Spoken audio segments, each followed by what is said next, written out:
Gamtaan hojjetoota Konfedereeshinii Itiyoophiyaa miseensonni isaa 70,000 dur industiriiwwan Tigraay keessatti hojjetaa turan amma eessa akka jiran hin beeku jedhee jira. Pireezidaantiin Konfedereeshinii kanaa obbo Kaasaahun Fooloo raadiyoo sagalee Ameerikaaf akka ibsanitti gareen miseensota Konfedereeshinichaa 21 of keessaa qabu dhiyeenya kana Tigraay keessatti daawwannaa gaggeessee jira. Gareen kun warshaalee gogaa Sheebaa fi kan dhagaa Marbal jedhamu Samaayitaa isa Tigraay magaalaa Uqroo keessatti argaman daawwachuusaa guutummaanis barbadaa'uu isaanii arguu ibsanii jiru obbo Kaasaahun. Isaanis akka jedhanitti warshaaleen lamaan kun madda galii hojjetoota 1,800 turan. Kana malees waajirri isaanii hojjetoota isaa 70,000 ta'an kanneen duraan industiriiwwan Tigraay kana keessa hojjetaa turan amma eessa akka jiran beekuu hin dandeenye jedhan. Kanaaf Konfedereeshinichi hojjetoonni kun bakka isaan jiran baruuf akkasumas bal'ina waliigalaa gaaga'ama industirii Tigraay keessaa mudate beekuuf qorannaa gaggeessuuf karoorfamuusaa obbo Kaasaahun ibsanii jiru. Paartiin mormituu Baaldaraas gumiisaa waliigalaa Finfinnee keessatti akka hin geggeessine eeyyama dhorkamee jira jedhe.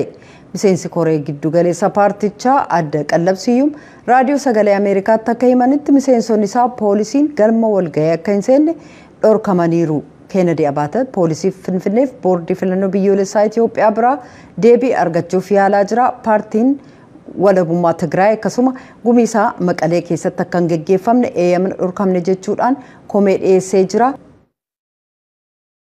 Ribxe loltoonni M23 jedhaman dhuma bara 2021 kaasee erga deebi'anii asitti bulchiinsa Riippaabilikii Demokiraatawaa Koongoo kutaa Kiivuu Kaabaa keessatti lafa bal'aa qabateera. Guyyoota darban kan dhiyeenya kanaa keessas tarkaanfiisaa kan itti fufe yoo ta'u daandilee magaalaa namoota miliyoona 1 ol qabdu Goomaatti walitti fidan kanneen naannoo daangaa Ruwaandaa irraa kutuuf sodaachisaa jira. Lolluumnooti Koongoo fi kan Ruwaandaan deeggarame jedhame M23 gidduutti gaggeeffame namoota 800 ol qe'ee isaaniirraa buqqisuusaa tokkummaan mootummootaa ibsee jira. Jila gola naga eegumsaa kan tokkummaa mootummootaa kamisa darbe Kinshaasaa kaseene yoo ta'u kunis sanbata darbe gara Goomaatti utuu hin imaliin dura ture. Gareen kun pireezidaantii Koongoo Feelix Tshisekedi waliin kan wal argan yoo ta'u Goomaa keessatti immoo qondaaltota naannoo hoogganoota siviilii waliin mari'atanii san booda immoo mooraa baqattootaa daawwatan. Tokkummaa mootummootaatti ambaasaaddarri Faransaay Nicolas de Rivere dilbata darbe gaazexeessootaaf ibsa kennaniin ribxe loltoonni M23 naannoo qabatan keessaa ba'uu qabu. Kana booda jedhan Ruwaandaan M23 akka deeggartu agarsiisuun barbaachisu jechuudhaan namoonni kaan kan Ruwaandaas Kiivuu Kaabaatti weerara gaggeessaa akka turan dubbatan. Garuu wal dhabdee kana furuuf karaa tokkichi marii qofa akka ta'e aangawaan Faransaay kun dubbataniiru. Ittaantuun pireezidaantiin Yuunaayitid Isteetsi Kamalaa Haaris dhuma baatii keessa jirru bitootessatti torban tokkoof gara Afrikaatti imaluuf karoorfatanii jiru. Sababni isaas Ameerikaan Chaayinaa caalaa ardii kanaaf michuu fooyyoftuu ta'uu ishee agarsiisu waan barbaadameef. Yuukireen gama bahaa Baakmuut keessaa wal waraansi har'a geggeeffame kan hammaate ta'uu gareen lachuu himaniiru. Kunis qabsoo ji'oota dheeraaf naannoo sana to'achuuf ta'een ture. Waraanni Yuukireen akka jedheetti yaalii Raashaan magaalattii qabachuuf gootu ofirraa faccisuuf meeshaa waraanaa gurguddoo taankii fi meeshaalee waraanaa kanneen biroo akka fayyadaman ibseera.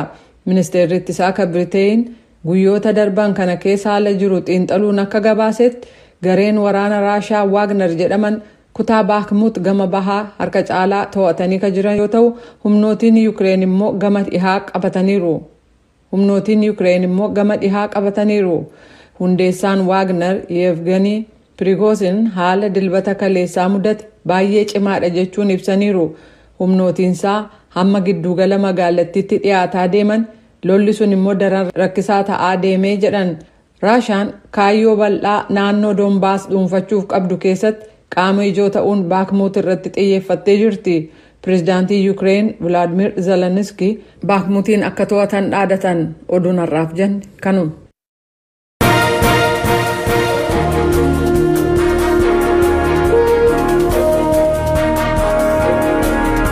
Jaallanni oduudhaaf nan galateeffadha. Gara gabaasattaa nutti ennaa ceenu immoo roobni waqtii 5 utuu hin roobin hafe hordofee hongeen Itoophiyaa keessatti mudate yeroo ammaa yaaddessaa ta'uu tokkummaa mootummootaatti biiroon qindeessa gargaarsa namoomaa Ochaan gabaasee jira.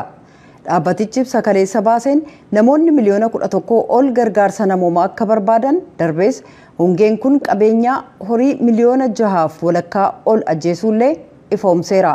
Buusaa Gonofaan Oromiyaa gamasaan hongeen naannicha mudatee jiru yaaddessaa ta'uu garuu amma kan yaaddoo uume humna mootummaatii ol ka ta'e miti jedha. Galmoo Daawwittu gabaase. Ibsa isaan Ochaan ammas hongeen Itoophiyaa yaaddessaadha jedha. Ibsi kuni keessumaa jiraattonni kibba ba'aa fi kibba giddu galeessaa Itoophiyaa jiraatan sababa waqtii 5f roobni dhabamee fi rakkoo hanqina midhaan nyaataa yaaddessaa keessa jiru jedhe. Jarmiyaa mootummootaatti biiroon gargaarsa namoomaa ammas naannoo hongeen jiru kana keessa namoonni miliyoona 24 akka jiraatan isaan keessaas namoonni miliyoona 11 olitti tilmaaman hanqina nyaataa akka qaban dubbate. Kana malees immoo keessumaa naannolee horsiisee bulaatti horiin marga dhabeensaan miidhamuu dubbate. Kanaanis dhuma bara 2021 kaasee horiin manaa miliyoona 6.8 hongeema kanaan dhumuu ifoomsee jira. Ochaan akka jedhetti ammas bara baranaa kana dhiibbaan hongeen akka biyyaatti fiduuf jiru yaaddessaadha. Dhiibbaan kun jiraattonni hedduun ittuu harka namaa keessa akka ilaalan kan taasisu waan ta'eedhaa fi dhaabbileen namoomaa gargaarsa dabalataa gaafataa akka jiran kan inni ibsasaa keessatti eere. Kanaanis bara 2023 kana warra hongeen miidhame gargaaruudhaa fi gaaffii qarshii gargaarsaa doolaara biiliyoona 3.9 keessaa biiliyoona 2.05 hatattamaan argachuu qabu jedhe. Kanaanis gumaachitoonni kunneen dafanii arjoomuu akka qaban gaafatee jira. Tumsi gargaarsaa bara 2022 hanqina gargaarsaa akka qabus dhaabbanni mootummootaa ibsuma isaa keessatti eeree jira. Kanaanis akka dhaabbatichi jedhetti bara darbee bara 2022 kana namoota gargaarsa namoomaa isaan barbaachisa jedhame miliyoona 17 keessaa kan gargaarsa lubbuu oolchuu jedhaman keessaa muraasa argatan miliyoona 11 qofaadha jedhee jira. Warreen hafan kunis hanqina maallaqaa, fageenya irra jiraachuudhaa fi michoonni gargaarsa namoomaa bakkeewwan kanatti jiraachuu dhabuurraa gargaarsa barbaachisaa utuu hin argatin hafan jechaanis sababa isaa ibsee jira.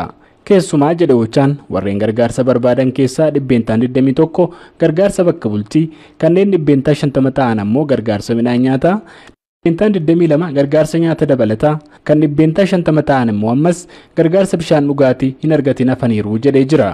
Kanumaanis walqabatee sababa hanqina maallaqaa akkasumas immoo rakkoo nageenyaa Itoophiyaa bakkaa bakkatti mudataa jira jedheerraa kan ka'e agaduma agayya bara 2022 qofaatti naannoo Somaaleerraa namoota gargaarsa fedhan miliyoona 5.4 keessaa 32, naannoo Oromiyaatti kan gargaarsa fedhan namoota miliyoona 6 ta'an keessaa 34 fi naannoo saboota sablammootaa fi ummatoota kibbaatti namoota miliyoona 2.1 kan gargaarsa fedhan keessaa 38 gargaarsi bira hin geenye jechuunis ibsa isaa kaleessaa keessatti eeree jira.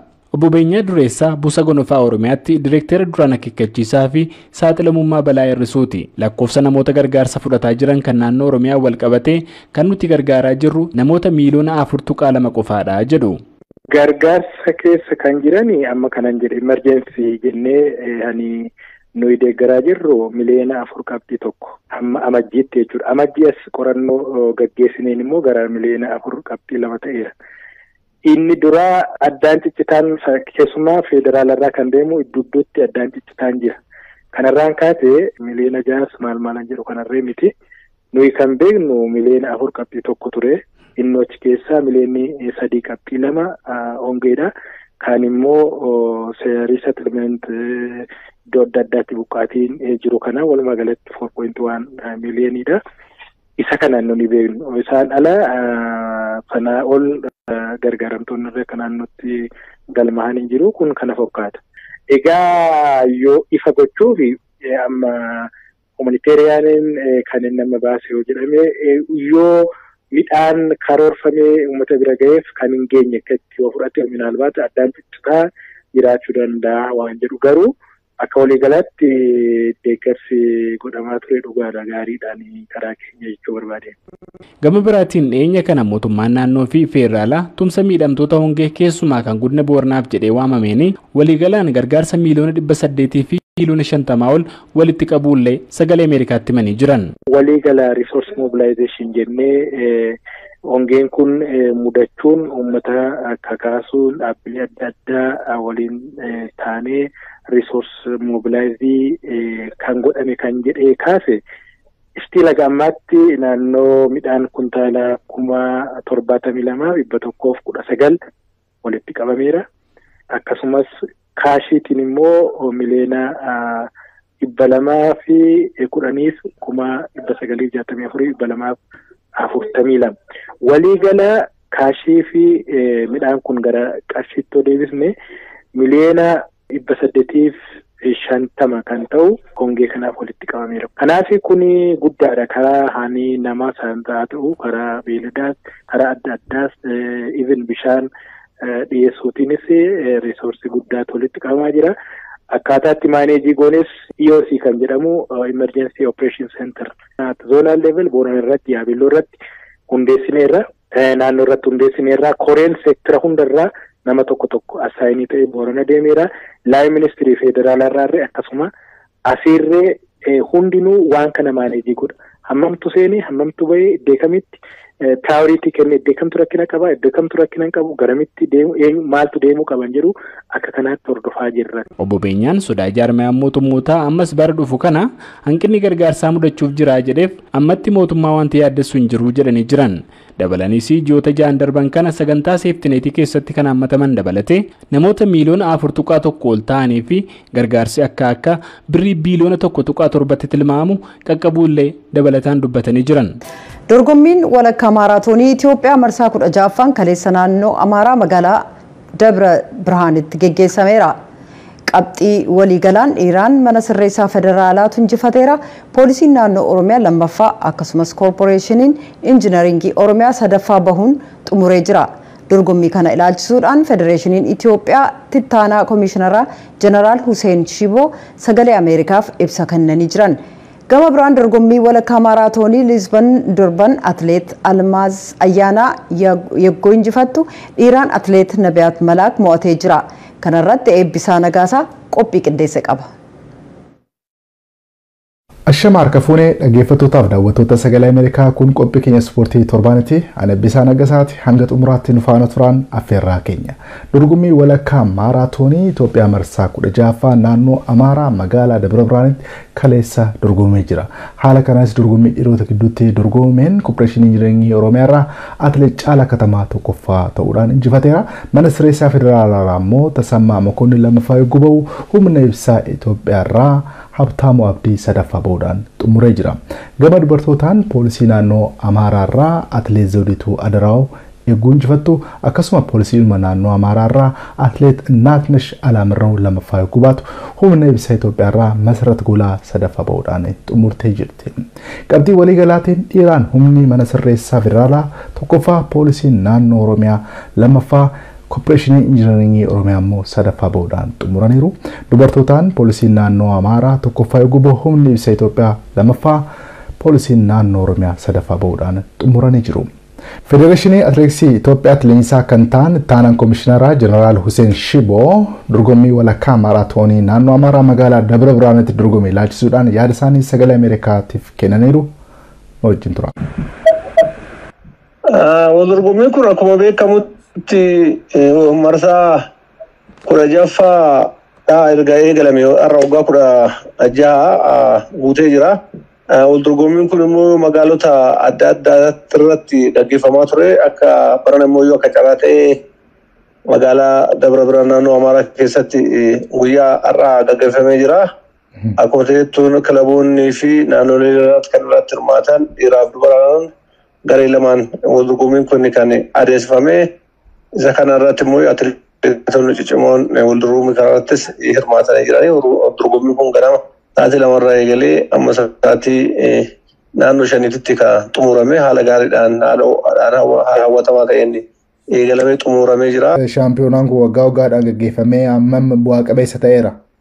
Akkuma beekamutti waldorgommiin akkanaa kun kan biyya keessatti gaggeeffamu tokkoffaa carraa guddattootaati fi bana lammata immoo atileetonnis immoo kilaboonnis shaakala hojjetanii jedhan immoo waldorgommiidhaan kan isaan eessa akka jiran uf madaaluu danda'aniif madaaleedhaafis atileetota carraa uumuudhaafis waan baay'eedha. Akkasumas immoo naannoon immoo waldorgommii sun irratti gaggeeffamu nama baay'eetu naannoo san dhufa sababa wal dorgommii kanaatiif turizimii naannoo saniitiif illee immoo kaka'umsa naannoo saniitiifis shoorri inni taphatu wal dorgommiin kun achirra gaggeeffamuun isaa waan. Haalli atileetiksii biyya keenyaa yeroo ammaa kana maalirra jira jettanii yaaddu?